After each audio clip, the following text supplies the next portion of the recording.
one thing about me is that I meal prep a lot, but like Sundays I've gotten so busy these days that I can't literally do anything before church. Church is at 4, so that way I don't get tired and exhausted. So most times I end up meal prepping on Mondays or Tuesdays. And today I'm making a couple of things. I'm making the yam porridge or pottage, I don't know which one is the right one, for myself, fit farm friendly, and I'm making jollof rice for my husband, and I'm also going to make some overnight oats for breakfast this week. Let me show you guys what I've been up to in the kitchen.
So this is what my Fit Farm Asaro looks like.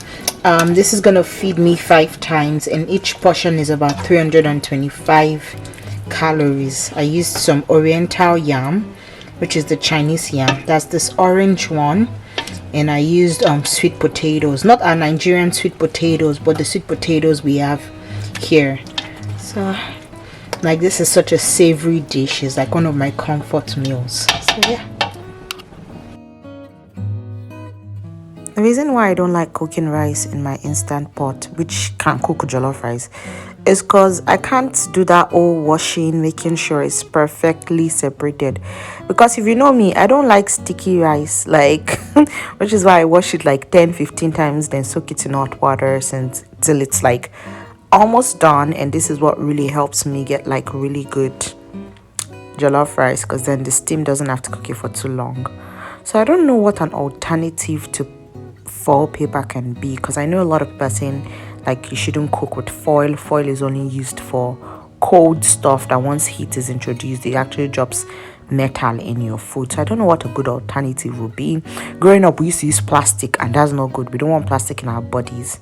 So maybe parchment paper. So now I'm just dishing my sweet potato pottage into this bowl, so that way I can put it in my fridge and just warm it up for lunch. I always like take it out of these plastic bowls when I want to warm it, because I know heat and plastic is another thing that they said doesn't go together. So I just put it into like a ceramic bowl or something. And this right here is giving boarding school.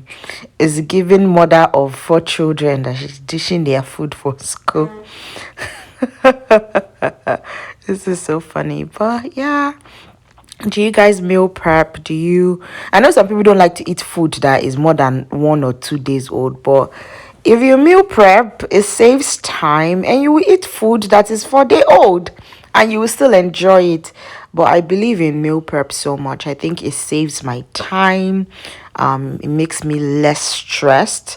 I don't have to think about, is there food at home, because there's food at home. So if you're trying to watch your weight or gain weight, if you're trying to lose or gain weight, I believe strongly in meal prepping, because then you always have something to eat that fits into your caloric desires or things like that. But yeah.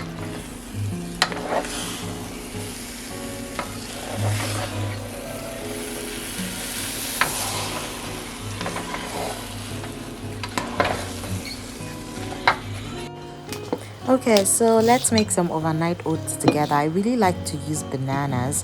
I know many people use it as their topping, but I actually mash mine up and use it as the sweetening base for my oats because I don't put any sweetener, I don't put sugar or any form of like sweetener. So bananas really are like the star sweetener of my overnight oats. I know many people use like their fruits for toppings, but I just mix everything together, put it in a container, put it in the fridge, and grab it in the morning for breakfast. So I'm making 4 portions, and that's why I'm using half cup of oats, just because I'm on a weight loss journey and it's very important for me to lose weight. So stir that up together nicely, and then you can add your yogurt, and that's just, I believe, 0.33 cup of yogurt, or I'm not sure, but I'll put the, if anyone is interested, ask me, I'll give you the recipe for this overnight oats. So you need some yogurt, just stir it up nicely. Mixing everything together is one of my favorite parts because it ends up tasting so good before you add the water and put it in the fridge, because it's like, this feels like a treat, and that's just some flax seeds. I use 0.33 1/3 cup of flax seeds because I like flaxseed. It's good for hormonal balance and regulation, and it's also a good source of fiber, I believe. Don't quote me, I'm not a nutritionist. Thank you.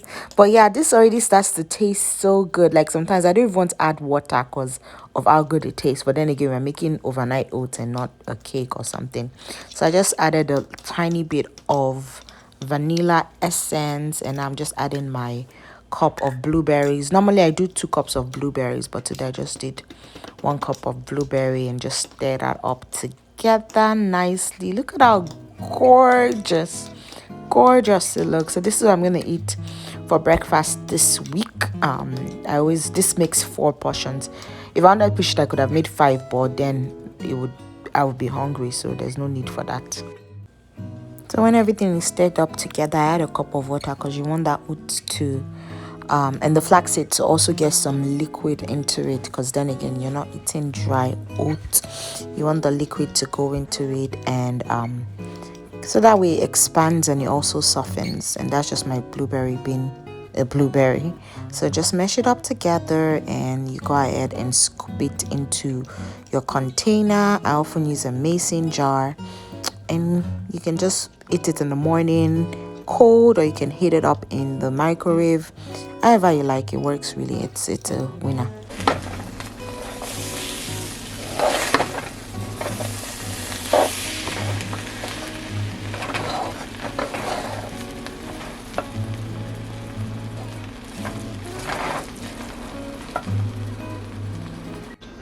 Okay, so I'm finally cooking. I'm finally done cooking. God, English has failed me. Let me show you guys what I made. So I made this big batch of jollof rice. This is what my husband will eat all week long. I made some overnight oats. I'll just eat this for breakfast and a cup of coffee. I made 4 batches, and then my asaro. So this is gonna be for dinner, this is gonna be for breakfast, and for lunch I'm just gonna make a wrap. So yeah, thank you for spending time in my kitchen, and I hope you enjoyed watching today's vlogmas. I'll see you tomorrow. I've enjoyed creating this, so good night.